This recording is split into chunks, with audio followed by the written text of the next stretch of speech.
안녕하세요. 포유 한율연구소입니다.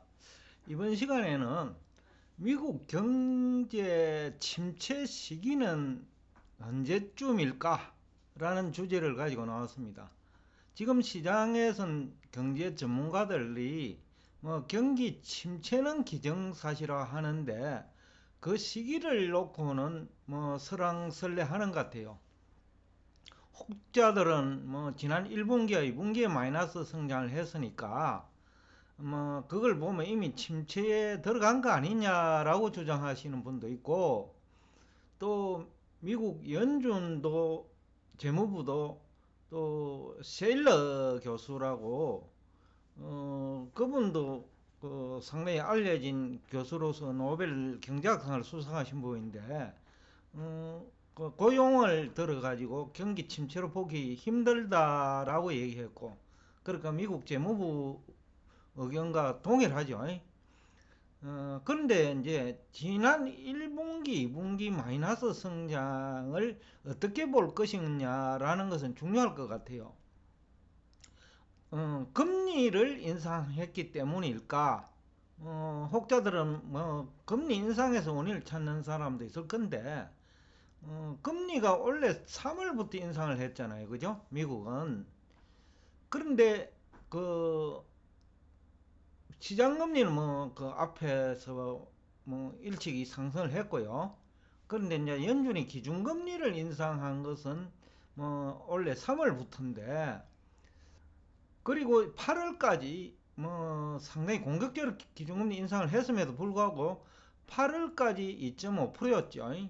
정책금리는 2.375%인데 이 금리는 2019년 7월하고 같은 수준인데, 2019년 7월에는 마이너스 성장 안 했거든요. 기준금리는 거의 동일해도. 근데 올해는 1분기에 이어 2분기도 마이너스 성장을 했단 말이죠.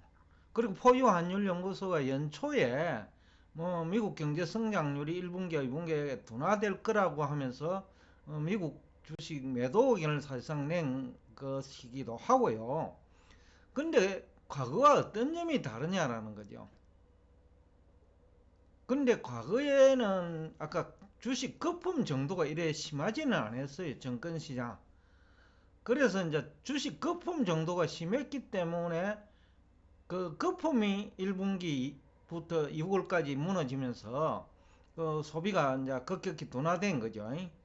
그러니까 이제 마이너스 성장을 초래했는데, 지금 그러면 추가적으로 지난 6월 이후에 주가가 크게 하락한 건 아니거든요. 지금 9월 현재도 지난해 6월 수준이에요. 6월 저점 수준이거든요. 그러니까 그 1분기, 2분기 침체에서 또 7월 소비를 보면 6월 대비 0%고 8월 소비는 7월 대비 0.3%란 말이죠. 그것도 이제 유가가 많이 내려가지고 그 성장률이 석유 때문에 조금 둔화됐어요. 그러니까 이제 그것을 제외한다면 순수 소비 쪽은 0.8%나 증가했단 말이죠. 8월 소비가 7월 대비.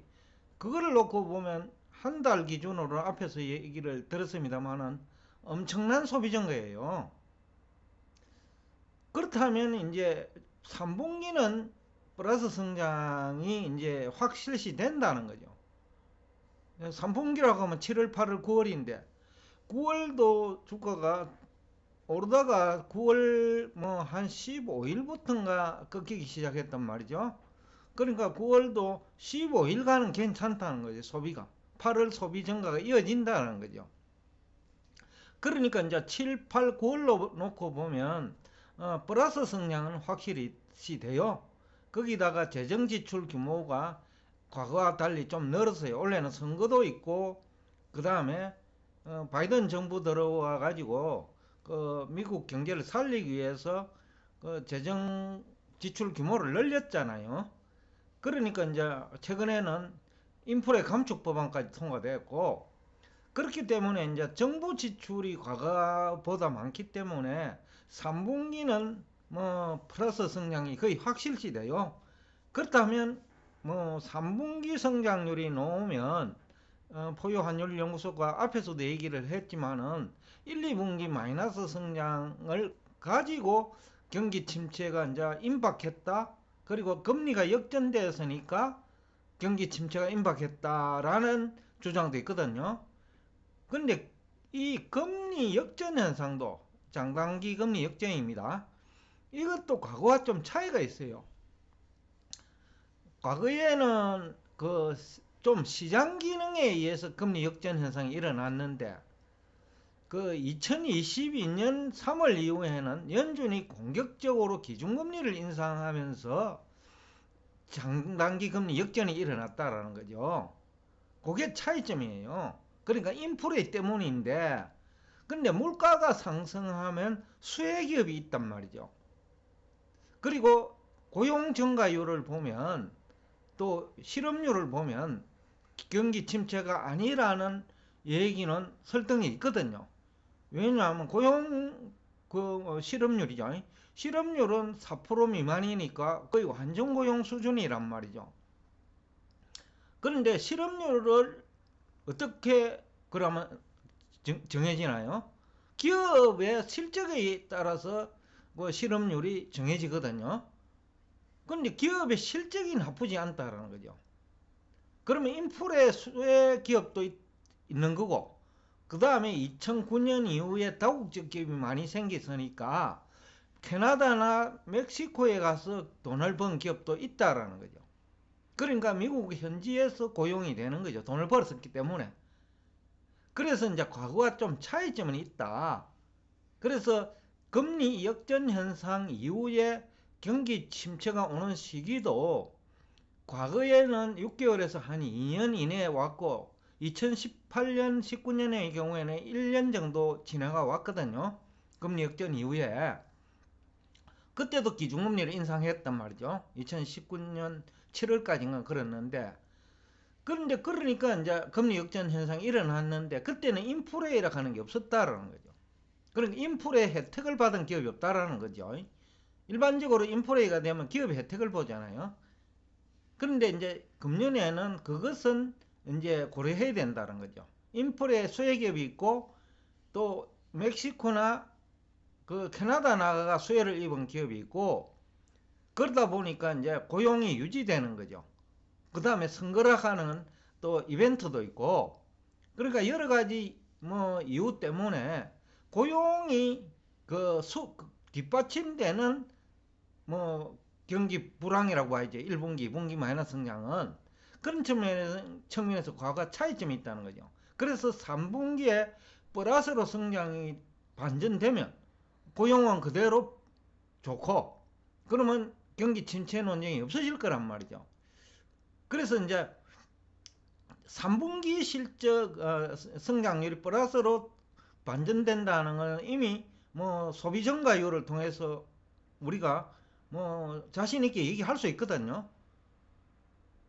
근데 9월도 이제 한 15일 동안은 조금 뭐 주식 시장이 나빠졌지만은 그래도 뭐 최근 한 5일 동안 많이 빠졌지 20일 전까지는 괜찮았단 말이죠. 그러니까 소비에 영향을 주는 그 시간이 짧다.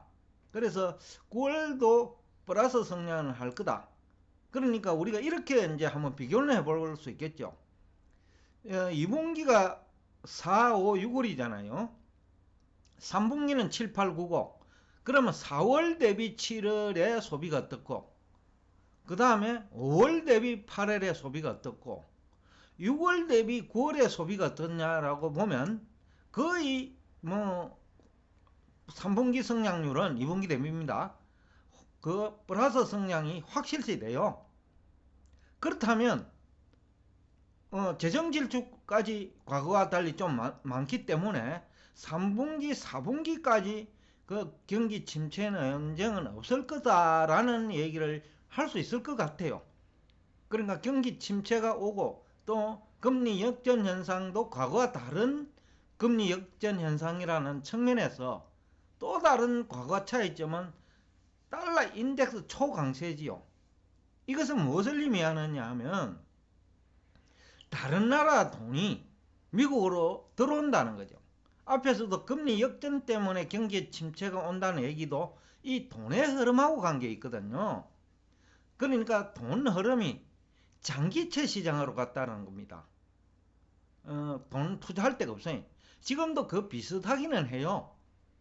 비슷하기는 한데 외부에서 달러 인덱스 초강세 현상 때문에 미국 밖에서 일본, 유럽 등에서 한국에서 미국으로 돈이 들어가는 것이 있으니까 그래서 그 돈의 흐름에 따른 경기 침체 현상은 어느 정도 과거와 달리 늦게 나타날 거라는 거죠. 그래서 올해 안에 경기 침체 현상은 나타나지 않을 거라는 것이 이제 포유 환율연구소의 분석이에요. 실제로 이쪽 분야에 제가 일을 해봤기 때문에 유튜브 공간에서 활동하는 경제학 교수나 경제학 전문가들하고는 저희들이 좀 접근 방법이 달라요. 지금까지 얘기한 것도 기존 유튜브 공간에서 활동하는 경제 전문가, 경제학 교수 의견하고 다르잖아요. 그렇기 때문에 올해 안에만 침체가 없다면 미국 증시는 이제 금리는 2019년하고 8월 말까지는 비슷했어요. 기준금리도 2.37% 정책금리고 또 기준금리 2.5% 정도 됐거든요. 그러면 올해도 8월까지는 그랬다는 거죠. 그러면 9월에 와가지고 0.75% 인상을 해가지고 이제 2019년보다는 높아졌는데, 근데 이제 물가 상승이라는 요인을 감안하면 금리가 높은 게 아니라는 거죠.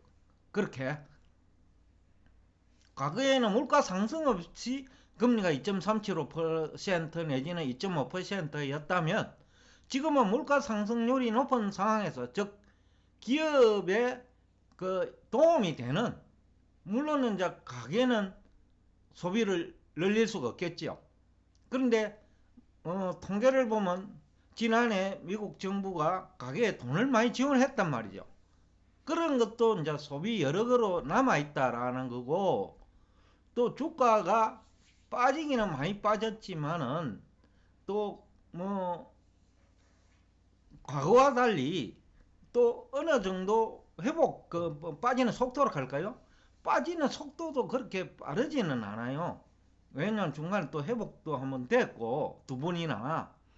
그러다 보니까 경기 둔화를 조금 늦추는 역할도 하거든요. 여튼 여러 가지 측면에서 볼 때, 금리 역전 현상도 과거와 동일한 잣대를 가지고 경기 침체가 임박했다는 얘기를 하기 어렵고, 또 물가 상승이라는 것 때문에 기업이 수혜를 보는 기업이 있고, 초달러 강세 때문에 또 수혜를 보는 기업도 있고, 그러다 보니 고용이 유지된다는 거예요. 기업이 수혜를 입으니까. 그렇기 때문에 과거와 다른 개념으로 봐야 된다. 결국은 우리가 주식을 투자하는데 기업에 투자하지 그 경기 침체에 투자하는 사람은 없다는 거죠. 그거는 돈 흐름이 바뀌는 과정에 투자를 하거나 줄이거나는 있을 수 있어도 우리 투자자들은 기업에 투자한다는 거죠.